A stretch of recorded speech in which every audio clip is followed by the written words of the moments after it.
Hello and welcome to this quick JobKeeper 2 What You Need to Know video. My name's Jon Traynor. I'm the Managing Director of the Field Group. In this video, I'm going to run through JobKeeper 2 and the key changes from JobKeeper 1. So we've detailed these changes on our blog, and I'll be running through this infographic, which you'll also find on our website. So JobKeeper 2 picks up from where JobKeeper 1 finished, which is the 28th of September 2020.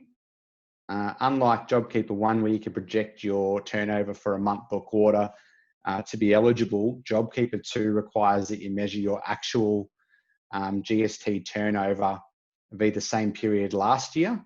So what that means is you would need to demonstrate that your actual turnover for September 2020 is 30% down versus the same quarter last year, being September 2019.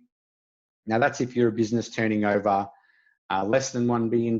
If you're a business turning over more than $1 billion, you'll need to show a 50% drop, or if you're a registered charity, you'll need to show a 15% drop. Now, to continue in the scheme post 4th of January, you're going to need to test this turnover drop again. And to do this, you need to meet either that 30, 50 or 15% drop in turnover based on what type of business you are. And you need to show that drop in turnover in the December quarter of 2020 via the September quarter of 2019 to see you through the whole JobKeeper scheme to March 21 next year. Now, if you're eligible for the payment, the rates have reduced from the initial JobKeeper scheme, and there's now a requirement to split your workforce into those who work more than 20 hours and those who work less than 20 hours in a week. Now, for those who work more than 20 hours, the payment rates have reduced from $1,500 to $1,200 for the first quarter of JobKeeper 2, and they'll reduce to $1,000 for the second quarter of JobKeeper 2.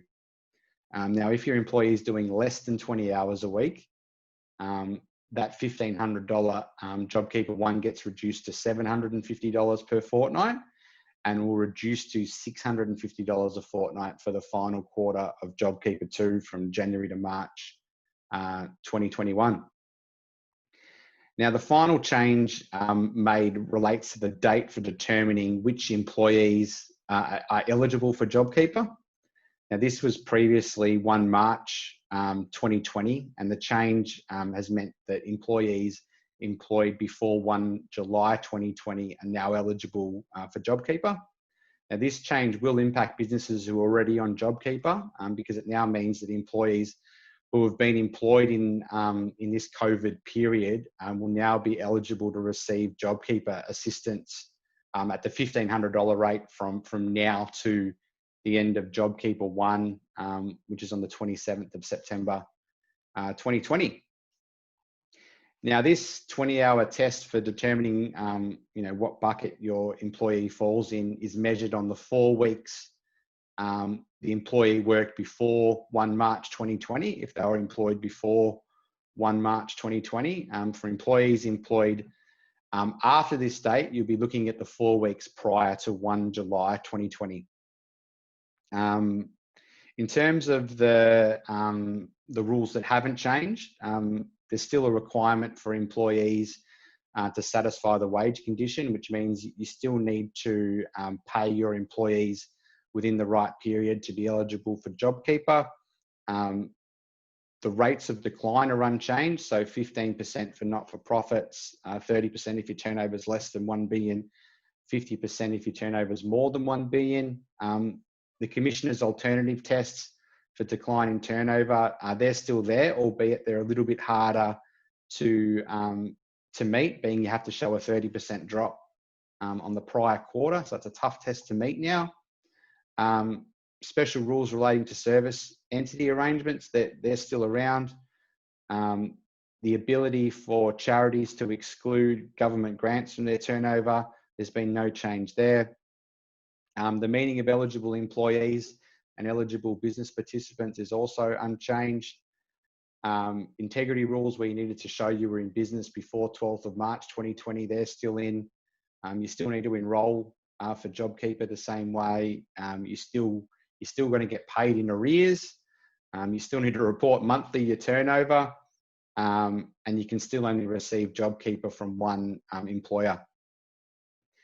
Now, we still are waiting for some further guidance, and there's going to be a need for some further rules, and we're still waiting for guidance from the ATO there, and that's relating to businesses who don't lodge buses. How do they show that decline in turnover? Alternative tests where the 4 weeks prior to 1 March 2020, the employee worked irregular hours. We're not sure how the ATO are going to deal with them. How the new JobKeeper rates will work into employers' pay cycles, where the rates, let's say you're a monthly employer and the JobKeeper rate has changed between your pay cycle. We're not sure how those will be dealt with. Some alternative tests where the GST turnover last year is not comparable with the relevant quarter in 2019. So that's where your business has significantly grown, and the current Commissioner's alternative declining tests don't really apply. The meaning of actively engaged, we're waiting for guidance there. And that's where, you know, one of the requirements is to show that you're actively engaged in your business. Now, that's going to be a tougher test to meet on current definitions if your business has been shut down through this COVID period. And we're looking for some discretion there from the ATO, where currently we're going to have to show that your actual turnover has decreased by 30% at the end of September 2020, but you may not have finalised your bookkeeping, your accounting records to make that determination for that first fortnight. So we're still waiting for, I guess, some discretion there on how that turnover drop's going to be measured. What we've also included in this infographic is just the rates of pay, whether you're a weekly, fortnightly or monthly pay cycle, and the dates where those rates will drop. Bear in mind, if, you know, as we're saying, if that monthly pay cycle runs over multiple or differing JobKeeper rates, we're still waiting for guidance there as to how the ATO are going to determine what rate of pay you should pay. And then finally, we just included a schedule of the JobKeeper fortnights, when they are and when you would expect to receive payment from the ATO, and the amount that you will receive per eligible employee from the ATO. So that's the end of this video. I've tried to keep it brief, but if you have any questions, don't hesitate to contact me or your accountant you deal with at the field group.